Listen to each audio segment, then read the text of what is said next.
இந்த சைஸ்ல வீடு கட்டணும்னா எவ்வளோண்ணே? 5 லட்ச ரூபாப்பா. 5 லட்ச ரூபா. எனக்கு மே வீடு கட்டணும்னா 3 லட்ச ரூபா வரும். 3 லட்ச ரூபா.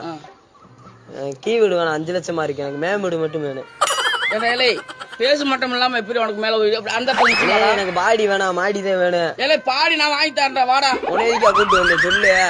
ஏய் சின்ன பையன் கேக்குறல, கீழே கீ வீடு எல்லாம் வேணாம். ஏய் நீ என்ன கூறுட்டு பேசிக்கிட்ட? எனக்கு பாடி வேணாம், மாடி தானே வேணும். அதானே 3 லட்ச ரூபாயில வரும். ஏலே 3 லட்சம் நான் அந்த இடத்துல ஒன்னு போட்டுறேன்டா. அருணா கயிறுல தொங்க விட முடியாது மேல. நல்ல மசு கையில தொங்க விடுவீங்க. அருணா கயிறுனா கூட தாங்கிருமாமா, நூல் கண்ணுல தொங்க விட்டாங்க. நீ நல்லா பேசுறடா. என்ன பேசவே மாட்டற? அண்ணே அவர் கோவிச்சுக்குறாருல. எதுக்கு கோவிக்கிறா? அவனுக்கு கத்தி எப்ப பேசுற? உனக்கு சப்போர்ட் தானே பண்ண, வெட்டி போடுவேன். என்னடா சப்போர்ட் பண்ற? என்ன வரைக்கும் பேச தெரியாது. வந்ததுல இருந்தே அவர்